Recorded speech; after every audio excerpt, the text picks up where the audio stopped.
हरिओम नमस्कार मित्रों, प्रणाम। जय श्री राम, जय बद्री, जय केदार, जय हनुमान। मित्रों, एक बार पुनः आपका स्वागत कर रहा हूं अपने इस ज्योतिष कार्यक्रम में, जहां पर कि मैं आपको ज्योतिष से संबंधित, आध्यात्म से संबंधित छोटी छोटी और महत्वपूर्ण जानकारियां उपलब्ध कराता हूं। मित्रों, आज जो चर्चा का विषय है वह होगा ग्रहों का स्थान अधिपति स्वभाव। इसको इस प्रकार से भी आप समझ सकते हैं कि जो ग्रह जिस स्थान का स्वामी होता है वह जब उसी स्थान पे बैठ जाता है तो फिर जातक के जीवन में क्या फल मिलते हैं, क्या उन ग्रहों का स्वभाव होता है, जातक के जीवन में क्या उतार चढ़ाव होता है, उसके बारे में आज मैं आपको सूक्ष्म जानकारी दूंगा। तो वीडियो प्रारंभ करूं इससे पहले आपसे पुनः आग्रह है, यदि आपने अभी तक चैनल को सब्सक्राइब नहीं किया है तो कृपया करके चैनल को सब्सक्राइब जरूर करें। वीडियो को संपूर्ण देखें, पूरी वीडियो देखें, और यदि आपको ठीक लगती है तो इसके लिए मित्रों शेयर भी जरूर करें। साथ साथ में लाइक भी करना है और कमेंट भी करना है। वीडियो यदि आप पूरी देखते हैं तो अन्य जानकारियां, जो अन्य मेरी वीडियो हैं उनके बारे में भी आपको सूक्ष्म जानकारियां प्राप्त हो सकती हैं। तो मित्रों, आओ सीधे चर्चा पे चलते हैं। मित्रों, ज्योतिष में फलादेश को जानने के लिए एक बड़ा सरल और जो सत्य आंकड़ा है वो यह होता है कि जन्म कुंडली के अंदर 12 भावों के अधिपति 7 ग्रहों का ये प्राकृतिक स्वभाव होता है कि किसी भी स्थान का स्वामी, कोई भी ग्रह जिस किसी भी स्थान पर बैठेगा तो उस स्थान में अपने स्थान की शक्ति के योग से सफलता या असफलता प्राप्त कराएगा। अर्थात भाग्य का स्वामी, भाग्य भाव, नवम भाव भाग्य भाव कहलाता है। और भाग्य भाव का स्वामी यदि भाग्य स्थान पर ही बैठा है तो भाग्य संबंधित और भाग्य से संबंध जो कुदरती रूप है तो वह भाग्य को जागृत करेगा, क्योंकि भाग्य का स्वामी होकर के और भाग्य भाव में ही बैठा हुआ है। तो इसका मतलब है कि भाग्य से संबंधित लाभ कराने का कार्य करेगा। इसी प्रकार से भाग्य भाव का स्वामी, ये भाग्य भाव में केवल उदाहरण के लिए आपको बता रहा हूं, किसी भी भाव का स्वामी है।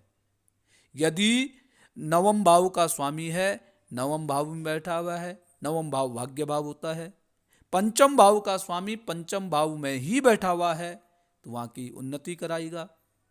ऐसे ही मित्रों, यदि मैं आज केवल नवम भाव भाग्य भाव की मैं बात कर रहा हूं आपसे, यदि भाग्य भाव का स्वामी भाग्य भाव में बैठ रखा है तो भाग्य भाव को जागृत करने का काम करेगा। का स्वामी, भाग्य भाव का स्वामी ग्रह यदि राज्य स्थान पर बैठा है, राज्य स्थान का मतलब दसम भाव में, नवम भाव का स्वामी दसम भाव में बैठा हुआ है तो पिता का हो गया, राज्य का हो गया, व्यापार का होगा। इस प्रकार से जो दसम भाव से संबंधित जो योग देखे जाते हैं, इन योगों से भाग्य की जागृति होगी। अर्थात नवम भाव का स्वामी यदि दसम भाव में बैठा हुआ है, भाग्य भाव का स्वामी यदि कर्म भाव में बैठा हुआ है तो ऐसे व्यक्ति का जो भाग्य उजागर होगा, भाग्य जगेगा। पिता के द्वारा, नौकरी के द्वारा इस व्यक्ति के भाग्य में जागृति उत्पन्न होगी। यदि भाग्य भाव का स्वामी लाभ स्थान में बैठा हुआ, 11वां भाव क्या है? लाभ भाव है। यदि भाग्य भाव का स्वामी लाभ स्थान पर बैठा है तो ऐसे व्यक्ति की जो भाग्य की जागृति होगी आमदनी से होगी, उत्तम मार्ग प्राप्त होगा जब इसके जीवन में लाभ होगा। लाभ के द्वारा इसको उत्तम भाग्य की प्राप्ति होगी। भाग्योदय इसका जब होगा जब ये लाभ इसको प्राप्त होने लग जाएंगे।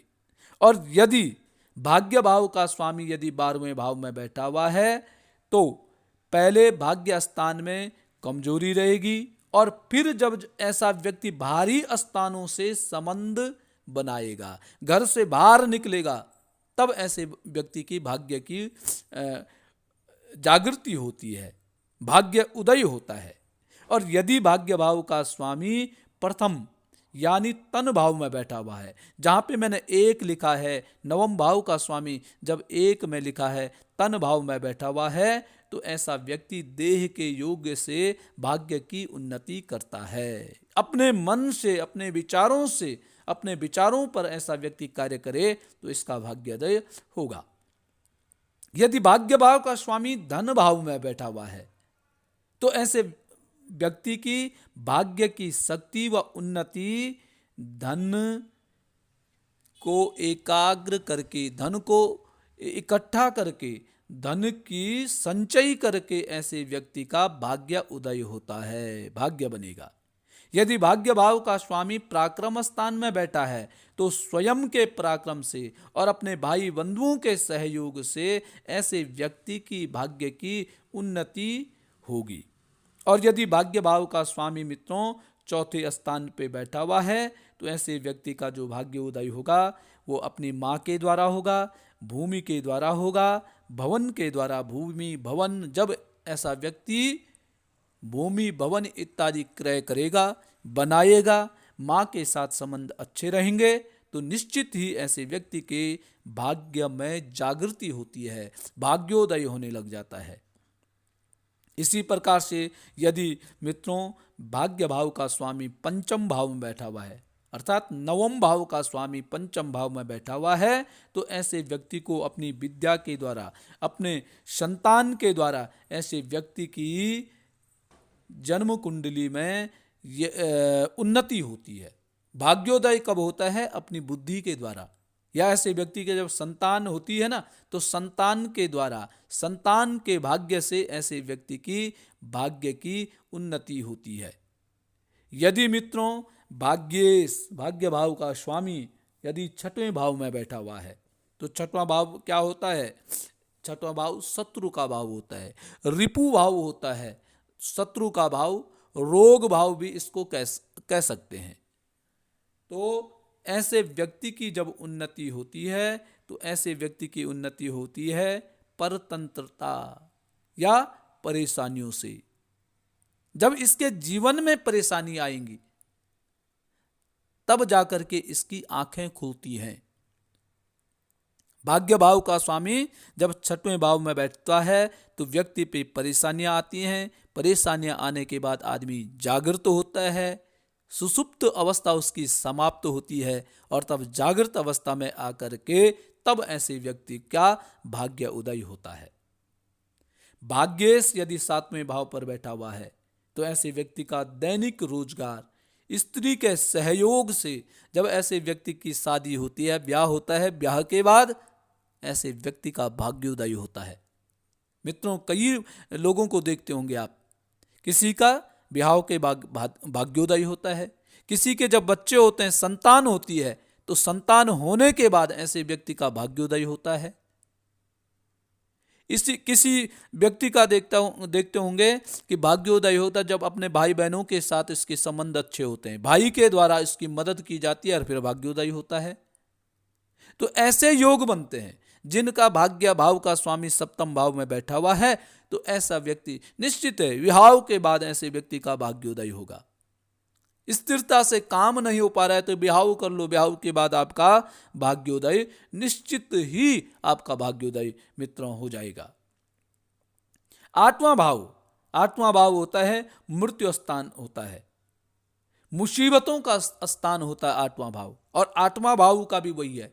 यदि भाग्य भाव का स्वामी 8वें भाव में बैठा हुआ है तो ऐसे व्यक्ति के ऊपर जब मुसीबतें आती हैं, जब जिम्मेदारी आती है, तब ऐसे व्यक्ति का भाग्योदय होता है।